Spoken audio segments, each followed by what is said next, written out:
Good afternoon. Welcome to Lunch with Books live stream. I will introduce our guest in just a moment. I just have a few announcements. Remember, if you tune in late or miss any part of this, it will be recorded and still watchable on our YouTube channel and on our Facebook channel. So you can catch up later if you miss any part. Now, next week, the 25th of May at noon, we will welcome author, historian, and heritage preservation specialist Terry Blanchett for another Archiving Wheeling Presents Lesser-Known Legends of Wheeling. We'll be talking about Cy Hungerford. He was a newspaper cartoonist, political cartoonist back in the day, in case you're not familiar, but his work was really quite good, and he got his start in Wheeling, and he's best known for being a Pittsburgh cartoonist. Also, on May 27, that's a Thursday at 6:30 p.m., we'll begin our new People's University series, which we're calling Bugs and People, but it's inspired by the reemergence after 17 years of the Brood 10 or Brood X cicadas. We do have a small colony here in the Wheeling area. This is not our big one. Nevertheless, I think the idea of reemergence and reunification of a species is important for humanity right now. So that kind of inspired the whole program. We have lots of great professors, including this guy, Gene Kritsky, who wrote this book. And he is the cicada guy, Cicada Mania. You'll have a chance to win his book. And we have also with us, in addition to many other great professors, the author of the Kaufman Field Guide to Insects of North America. And I'm a big fan of field guides, so we're going to also take a field trip, which I'll announce later. This is our tote bag with our logo, Brood PU, we're calling it. And we also have a t-shirt, and I'll be giving some of those away, and you can buy one if you like. Now, let's get to our guest for today. Cynthia McKenzie Hilliard was born and raised in Barnesville, Ohio. She attended Marietta College for 2 years before transferring to and graduating from Miami University in Oxford, Ohio. She spent 40 years working a career in information technology sales and management. She's lived all over the place, Michigan, Indiana, Ohio, Colorado, and currently North Carolina with her husband.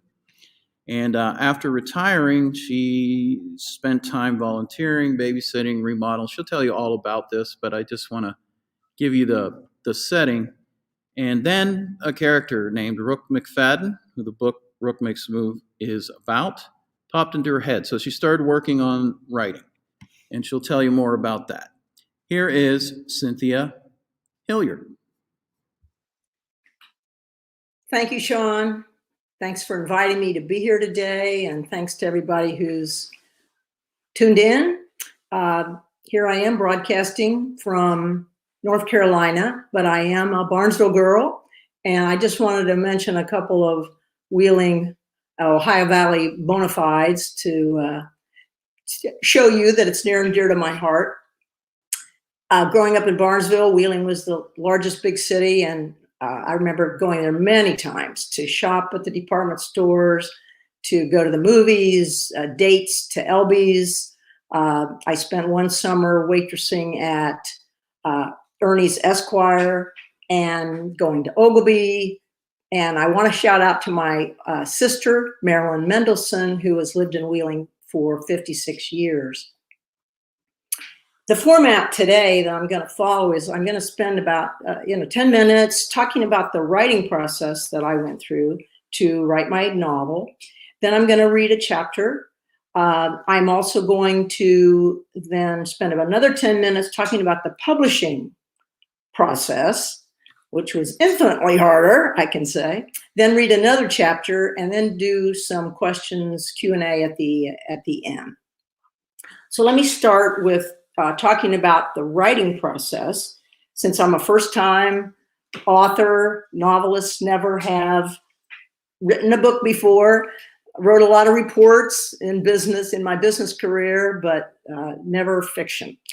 So going back to 2014, I was retired my first grandson had been born about a year before. So I was thinking a lot about grandparents and grandchildren.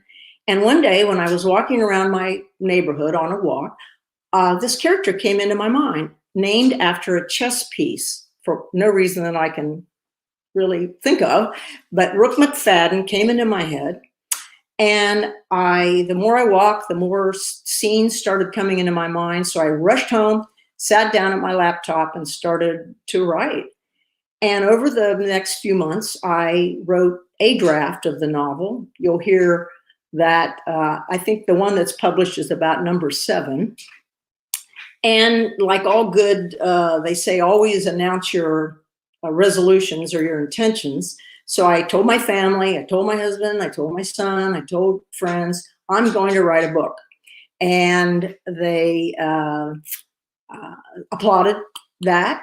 And then I went off to do it. So the next year, 2015, I did a lot of research. And I don't want to give away a lot about the book. So, so there's little surprises that are in there. But I went to I toured some stadiums. I talked to some people associated with marching bands. I talked to a funeral home director, to name a few things, and kept writing. The following year, my son and daughter-in-law gave me a membership in the Denver Writers Lighthouse workshop, because at the time I lived in the suburb of Denver. And that was a big thing for me.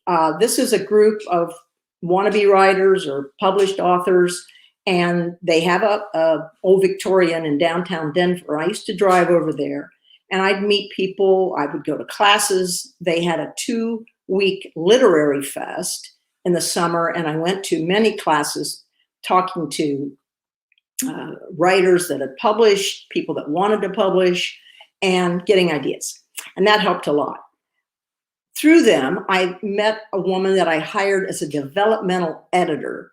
And I hired her, she read my draft and then gave me excellent feedback about how I needed to rewrite it. So I sat down and did that. And I also passed it out to a few select lucky people who read it and gave me feedback. And I did another draft of it. The next year, 2017, we actually all upped stakes and moved to North Carolina. That was my husband, me, our son, daughter-in-law, and at the time then, 2 grandsons. And so I didn't get a lot done that year. Buying a house, selling a house, moving across country, remodeling, moving in, it was overwhelming. What I did mostly was write what they call query letters. And a query letter, I have came to find out, was a letter you would write to a potential agent pitching you and your book and asking if they would like to represent you. So I sent many, 50, 100 letters out with usually 0 response, but occasionally a nice response, but no real positive outcome of that. Which, again, I've come to find is not surprising. The book industry is, like many, it's who you know and who you're connected with and a lot of things. So it's hard for the first-time person to get the notice. The following year, things really took off, 2018. I went to some more classes because I joined an organization here called the North Carolina Writers Network, and like back in Denver, they had classes, they had conferences, and I attended those. But I would say that one of the largest things in 2018 was going to a class and hearing about a book called Save the Cat. And here it is, Save the Cat. Save the Cat is a book about writing screenplays for Hollywood. But where it helped me immensely was in structuring my story. The gentleman that wrote this proposed that you think about your play in acts and then in scenes. And so I bought a big whiteboard. I bought lots of sticky notes, Post-it notes, and I would name a scene and I would put it up on the timeline.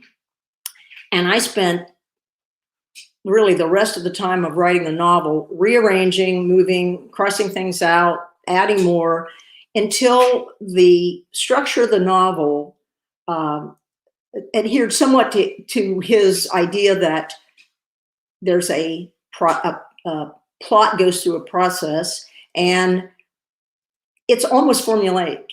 So that helped me a lot. And by the way, Save the Cat, because you might be curious, refers to the idea that your main character should do something like save a cat, friendly, kind, something appealing, so that readers want, or watchers of the movie, want to spend time and root for this person. So that's where that came from. So the other thing that happened exciting in 2018 was I met Anna Quinlan, who you may be familiar with. She was a newspaper columnist for many years and then switched to writing books, novels mostly.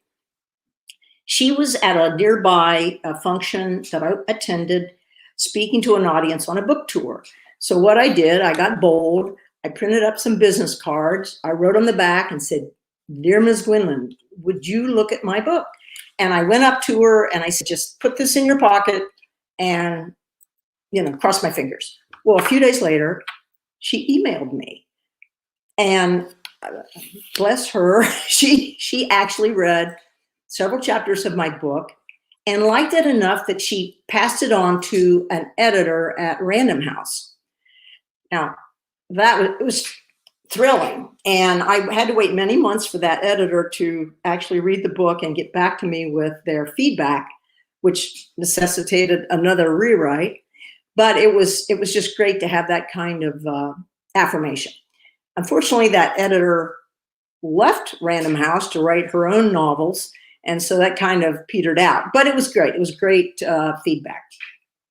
So the following year, 2019, and I feel like I should rush a little bit through this because I met and hired a gentleman to be my editor. He teaches writing. He's written books about it.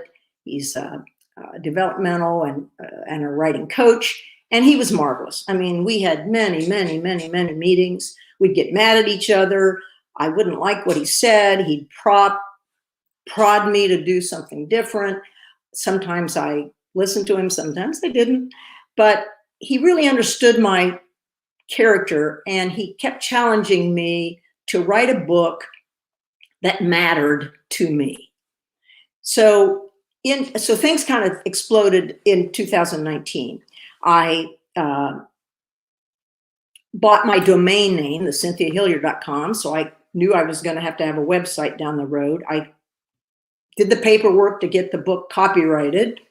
I did lots of research online. I revised the entire book to first person and to present tense, which was challenging and took a lot of time. I met with other experts, research people, lawyers, some doctors, some EMTs. I changed the title of the book. The biggest thing was my editor said, "Cynthia, are you going to be a professional about your writing?" And I said, "Well, Steve, I'm not a professional. Nobody pays me to write. So how can I be a professional?" He said, "That's not what a professional is. A professional produces a quality outcome, an expected outcome, when they're asked for it." He said, "So just put your butt in the chair for several hours a day and write. Are you going to do that? Are you willing to make that sacrifice?" So I thought about it pretty hard and said, "Yes, I will." So I just took my day timer, and every day I would just mark off half the day, the morning or the afternoon. Book. Go upstairs to a guest room, shut myself in there, sit in front of my laptop and write. So that's what finally got me through to the final version of this thing, which was, what I thought was the final version towards the end of the year. Then a book club down in Pinehurst, North Carolina, read it, gave me some more feedback. And then finally in 2020, after that revision, I hired a book consultant in New Jersey that Steve recommended, and she took me through the rest of the way. She did a line edit, and I revised. I hired a proof editor and revised. I ran the whole book through Grammarly and revised, and spell check and revised. And finally then, I also joined an organization called the Independent Book Publishers Association, which gave me many good ideas about how to proceed with publishing on my own. And then finally in May of 2020, I had a final version of the book at that point. So speaking of that book, let me turn to chapter 20 and read you this chapter. I have titles for all my chapters. So this one's actually also I put the month. So this is August, and it's called Q&A. My character, main character, Rook McFadden, has an event has happened in her life that has completely derailed her. She is crying. She is sad. She is a mess, and she can't quite solve it, which is her normal approach to life, solving problems, getting things done. So it has been suggested to her by a minister and her husband, whose name is Campbell, by the way, Campbell McFadden, that she go to a therapist. So in this chapter, she has gone to see her therapist for the first time. And is there anybody else I should mention? Oh, her son is named Jay. He's mentioned once. And grandson is Max. And the therapist, oddly enough, has a cat that roams around the room, and his name is Ziggy. So here we go, Q&A. This isn't my first rodeo, you know. I sound offensive, but I don't care. He's a psychiatrist. He'll figure it out. Dr. Cannon has been practicing in Grant Falls for 30 years. He's an oddity as a Freudian, whatever that means. I took 2 psych courses in college, and all I remember are Pavlov's dogs and Maslow's hierarchy of needs. But my minister recommended this guy, and Campbell basically told me, get thee to a nunnery. So here I am, Freudian schmoidian. I just want to feel like my old self. I'm shocked to find out that Dr. Cannon wants me to actually lie down on his couch. I settle myself on his sofa. I'm tense. Unlike the dentist's office, there are no cutesy posters on the ceiling. I decide to take control and talk for 15 minutes straight, describing the move to Colorado, my frustrating job search, Campbell's new job, the accident, not seeing Max, and my uncharacteristic response: sadness, tears, anger, grief, guilt. You said this wasn't your first time in therapy. How would you characterize your past experiences? Dr. Cannon finally gets a word in edgewise. Semi-successful. It was marriage counseling, by the way. What worked? I worked. I learned a few useful techniques. So what didn't work? Campbell, I think, but don't say out loud. Let's just say my husband and I have had the same argument for the past 39 years. So there's that. The scene I'm in is straight out of a made-for-TV movie, but with lower production values. Dr. Jeremy Cannon, bearded and holding a notebook, is in an armchair. Me on a couch, feeling ridiculous, vulnerable, a tad angry. And that argument is about getting asked lots of questions that have obvious answers, kind of like now. My hostility boils up, cooking my words leather tough. Well, what questions does your husband ask? Are they existential? To kick off a lively discussion, Dr. Cannon is unfazed by my ire. You mean like, what is the nature of good and evil, or how many angels can dance on the head of a pin?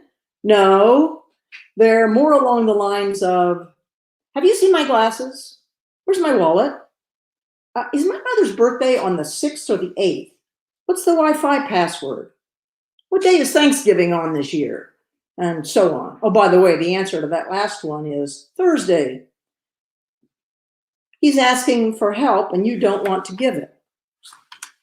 I bristle. I don't want to give it when it's the millionth time I've answered that question. We've just assumed these roles over the years, right? He gets to be clueless and I have to be all-knowing. I'm tired of my role. Is he tired of his? Well, why would he be? How cool is it to not clutter up your mind with details? I'm his encyclopedia, personal shopper, accountant, travel agent, quartermaster, tech support, keeper of all passwords. You get the idea. Have you discussed it with him? 100 million times. Silence. A number of times. Silence. Many times. And he promises to do better, and then we slip right back into the old pattern. Have you always felt this way?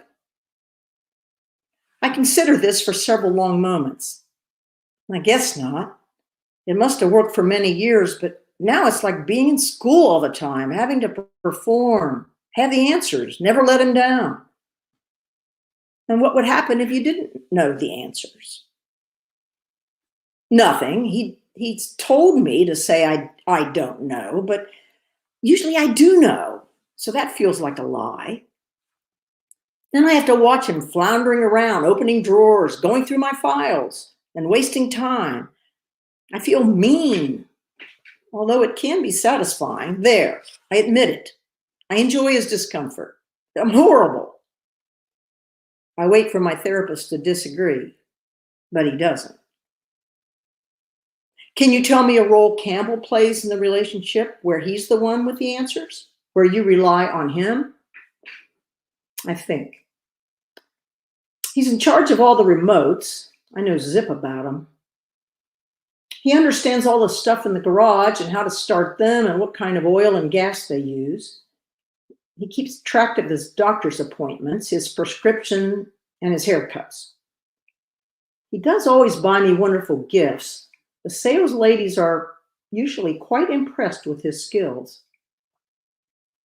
You're telling me he really sees you and knows what you like. It's important to him to please you. Yeah, okay, Dr. Cannon. I know it's unfair after all these years to alter the balance in our marriage. I was happy being the know-it-all, and he liked that arrangement. Now I feel resentful and underappreciated.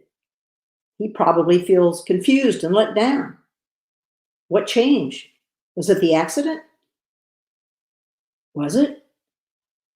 I fume.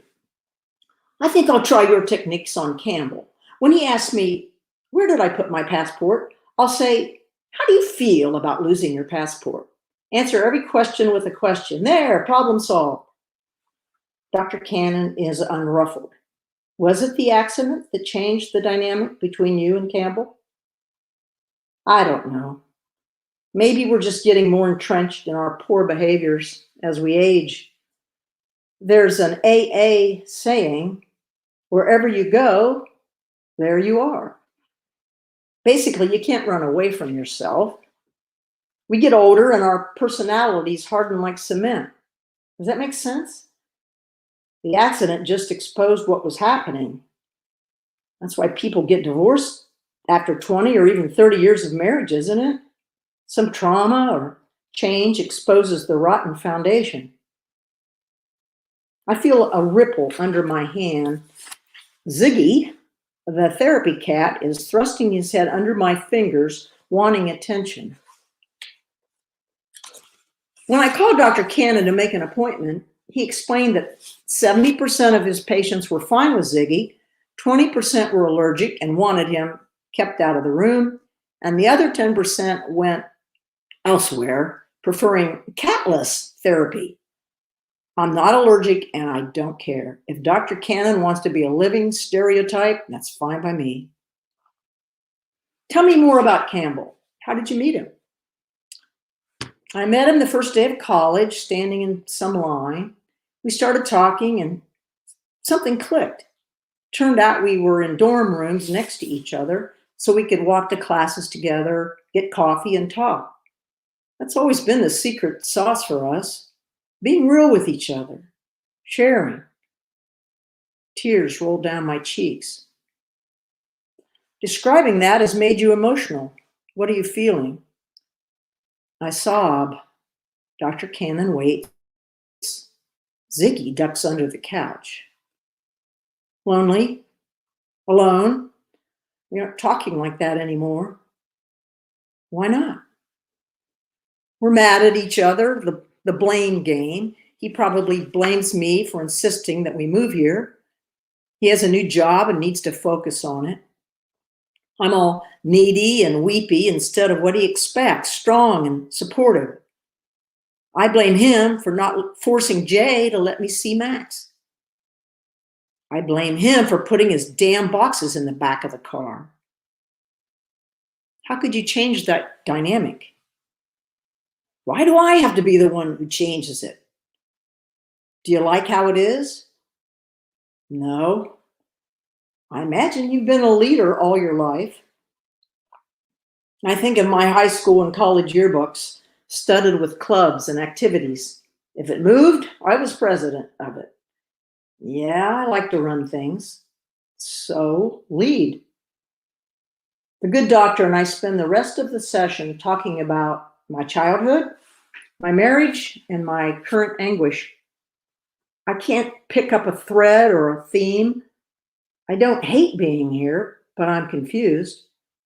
This is an expensive chat, and I want homework, a rubric, a to-do list. Instead, I get an appointment for the following Tuesday. End of that chapter. I'm going to switch now and talk about, I'm going to hang my notes up here so I can see what I'm talking about. I want to talk about the publishing process. So in my journey, I now have a final version of the book, but I don't have an agent and I don't have a publishing house and I'm totally a novice. So what do I do?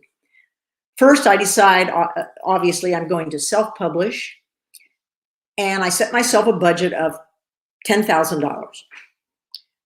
Luckily, I have this book consultant who knows how to advise me, so we set off on this adventure. One of the big things that happened, though, in 2020 is the Hilliards moved again.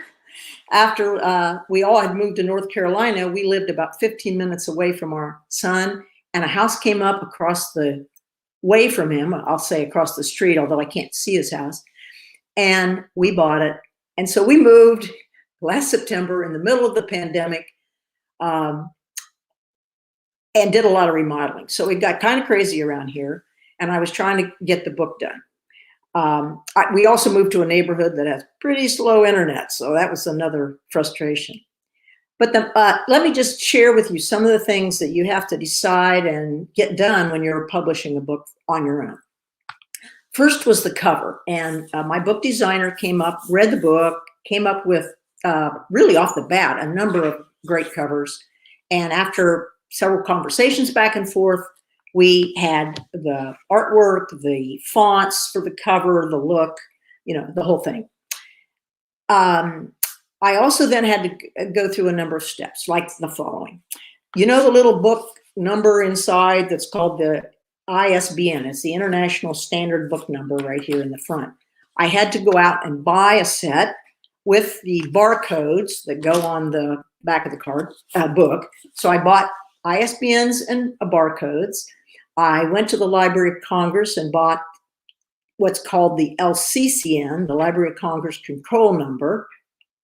I opened accounts out on Amazon for author, the part of Amazon that publishes, Kindle Direct Publishing, and a company called Ingram Spark, which is prints books for when you order something through a bookstore or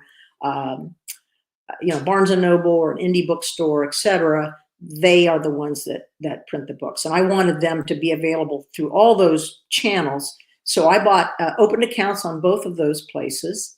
I opened a business checking account. I had to decide the size of the paperback. Most are this size, but some are a little bigger. I had to decide all the fonts, everything from the chapter numbers to the actual font of the text. And then I did these to-do lists at the front, and that was a different font. So all that, you have to decide what the spine is going to look like, what the back cover is going to look like, where you want the page numbers placed on the page, your author bio, your author photo, what they call the front matter. It's a term for all this, how the book looks in the front, including dedications, etc. So lots of decisions over those months. We designed a bookmark that I was going to use, with her help, that I used for marketing purposes. And we designed a website. And that was actually fairly easy. So I looked at a lot of author websites and we modeled it after many of those. Finally, towards the end, this is now in the late summer, the fall, we upload the files to the final files of the book to Amazon and Ingram Spark, and I order what's called proof copies. They come back, I read the book through again, looking for errors, and I think I've found some. And then I was able to send the book off to Kirkus and ask for an expedited review, crossing my fingers, hoping that there would be something in the review that I could extract and put on the cover. And that took, can't remember, took a couple of months, I think, to wait for that. Meanwhile, I hired an accountant and started paying more attention to the expenses that I had incurred, because it was going to be time to maybe be able to put that into my tax return. Waited for the Kirkus review. That came. We were able to snip out a bit of it and put it on the cover. So then we were ready to go live. On September 29th, the book launched. We put it up on Goodreads, Amazon, Ingram Spark, and I ordered 20 author copies so I would have those on hand to give away or whatever.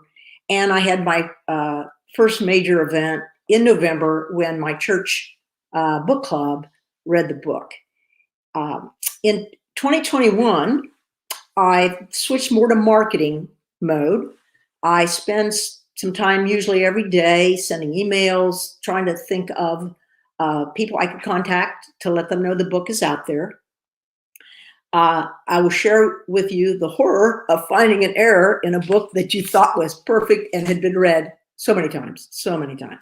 But one of my readers found one, and we fixed it and uploaded new files to Amazon and all those other places. So it would be perfect. And if you read the book, you know, Rook and I share that characteristic. We like things to be perfect. Anyway, I've also sent the book. It's a long shot, but I've also sent the book to a Hollywood scriptwriter that I know through a friend, and I'm waiting to hear what he thinks of it.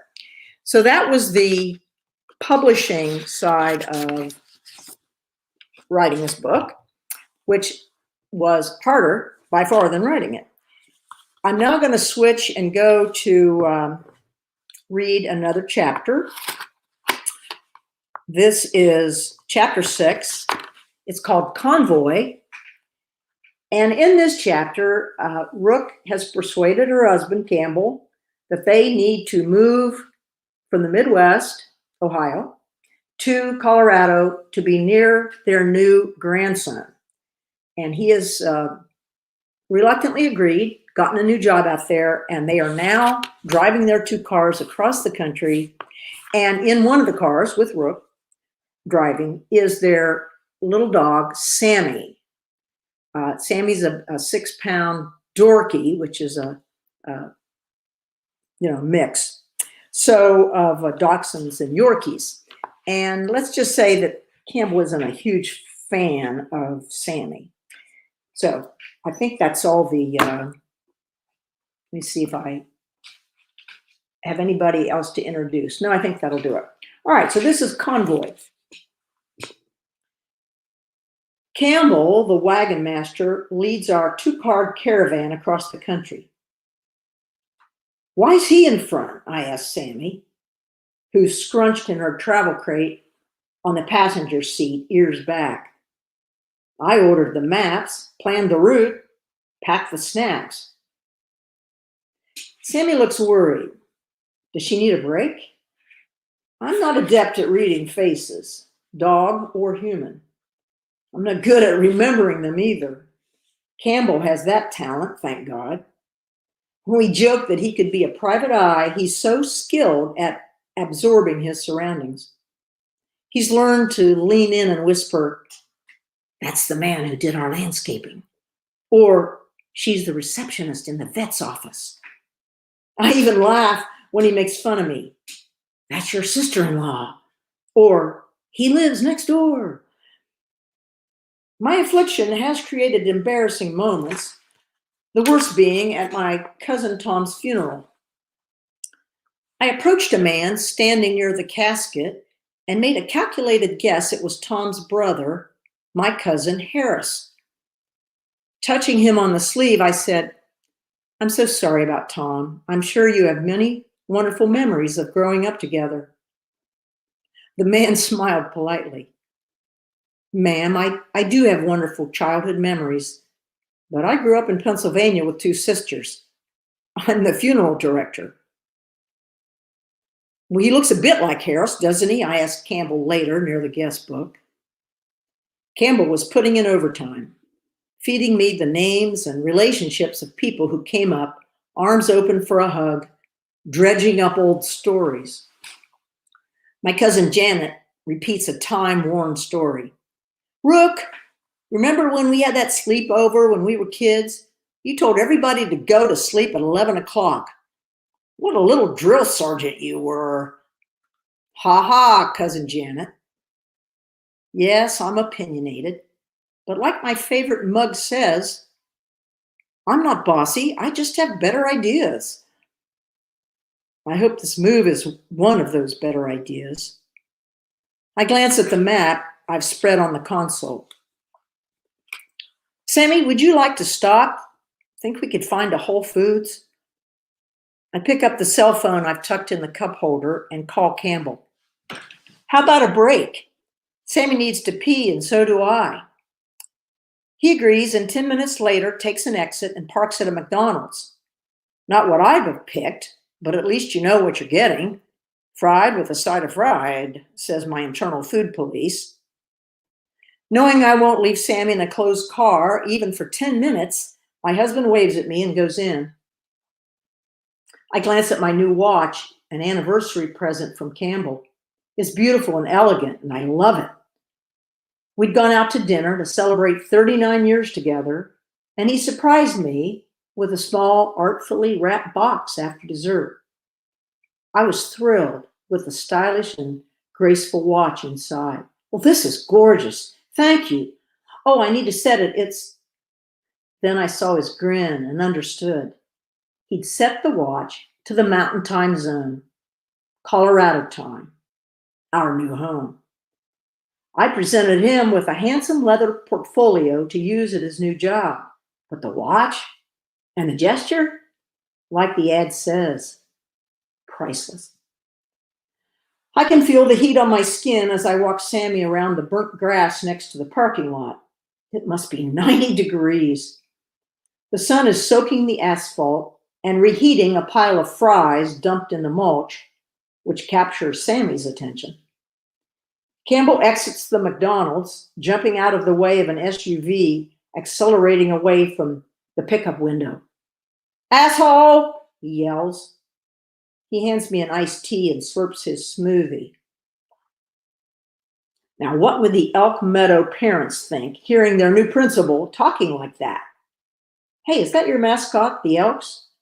Maybe you're the mountain goats? The marmots? The weasels?" Campbell smiles. "The eagles, the screaming eagles." "How are you doing? How much longer till we stop for the night?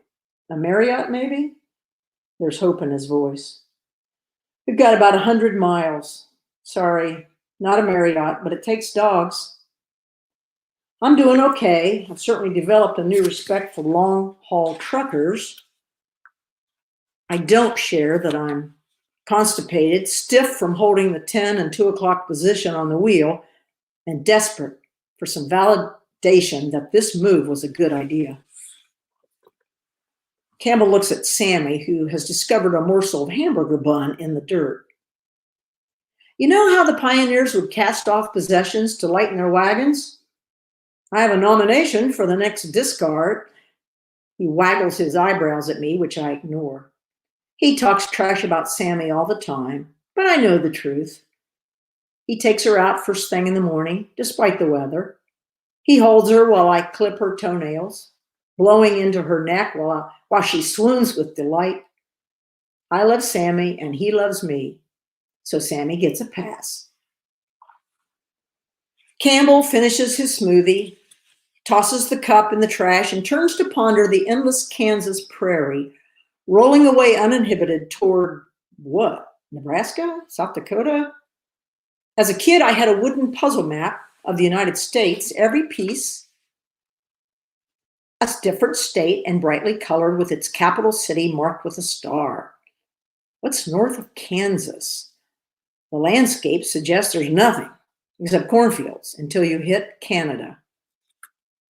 Campbell gestures towards the wide open spaces.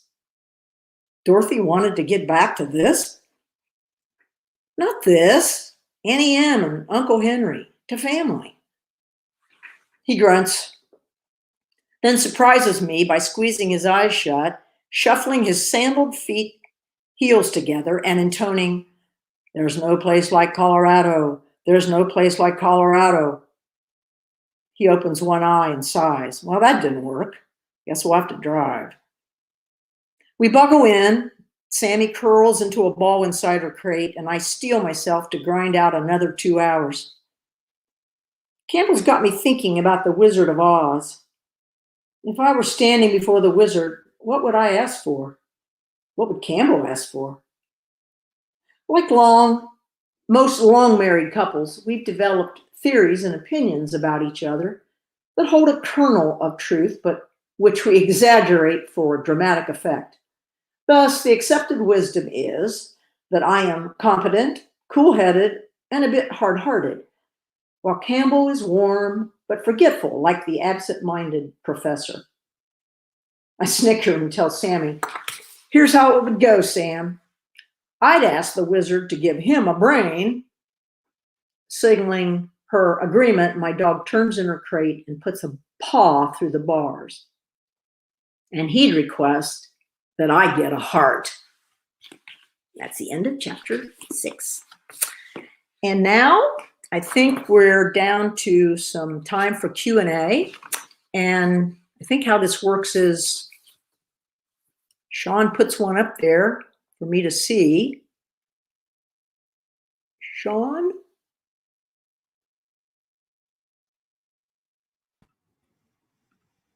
Oh, there you are. Yeah, I'm here. Sorry. Okay, so that's all right. Do you have any? Okay, let's start with, how about we start with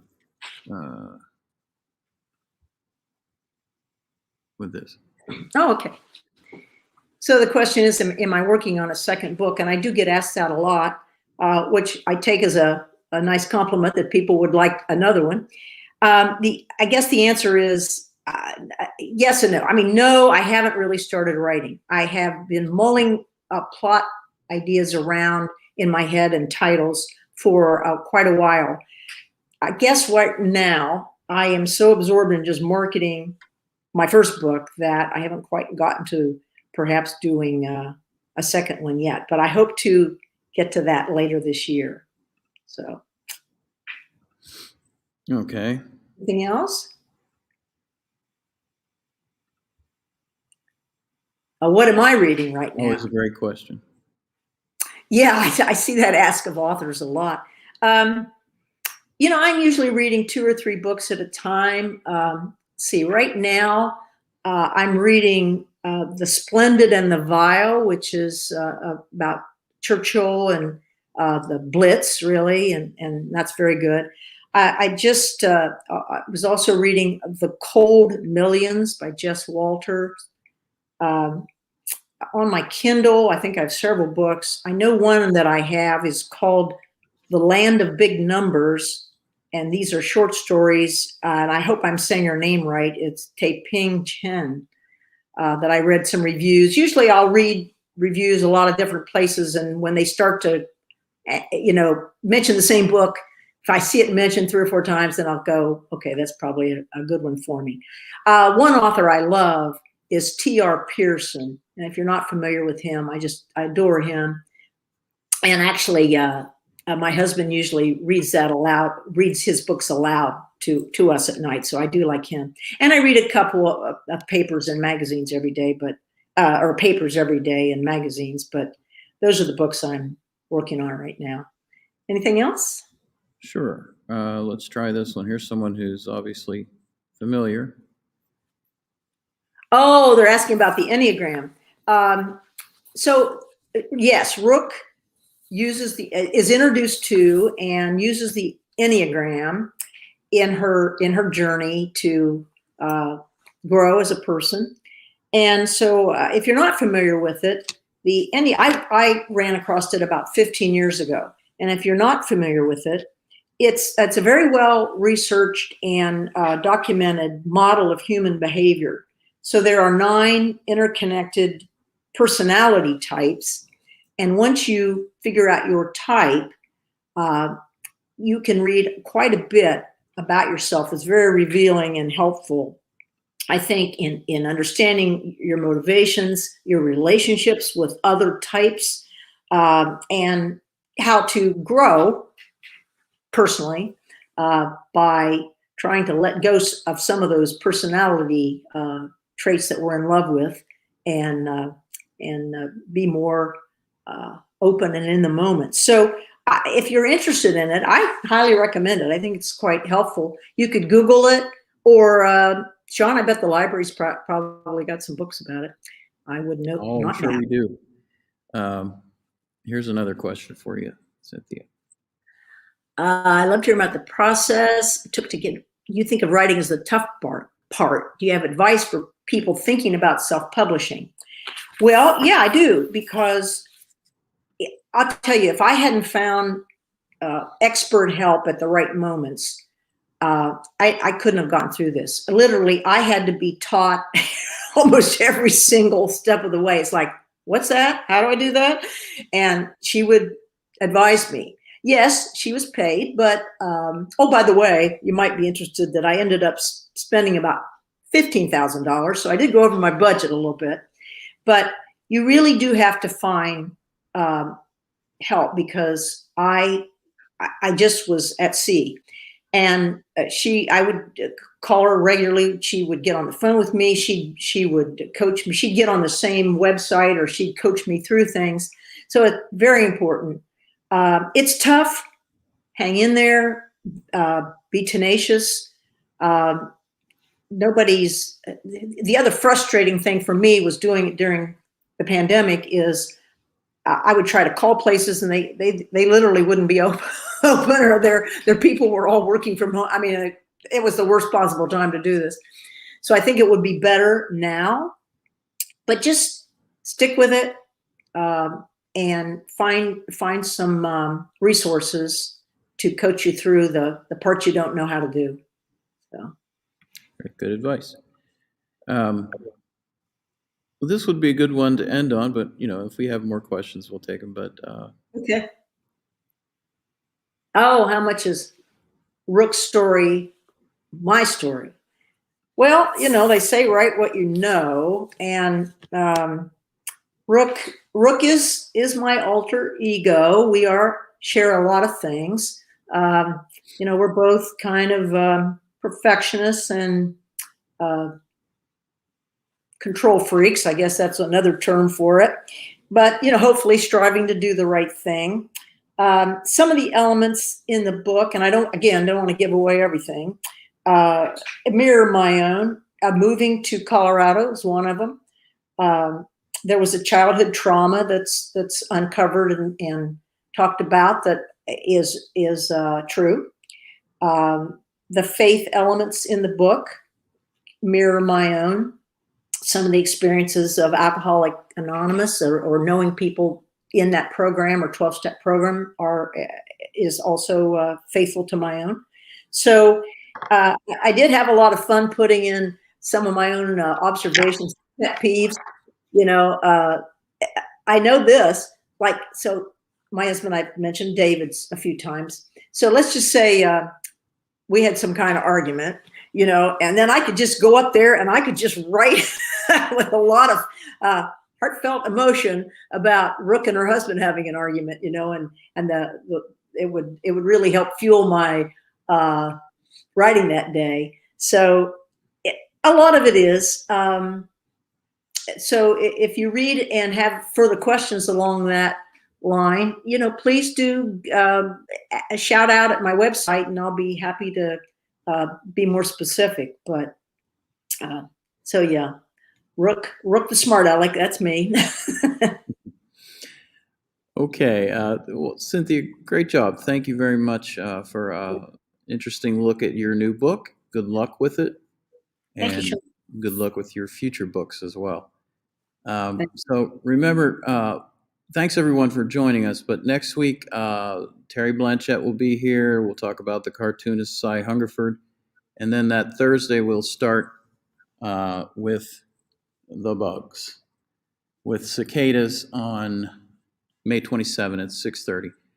There will be opportunities to win some really cool prizes. So stay tuned. Check back on our website to find out more about that and look at the newspaper. All right. Thanks, everyone, again. Wait, there's comments. Let me see. Very interesting. Thank you. Enjoyed it. So there you go. Great. Thanks, Thank Cynthia. you. Thanks, Mhm. everyone. Bye. See you next week.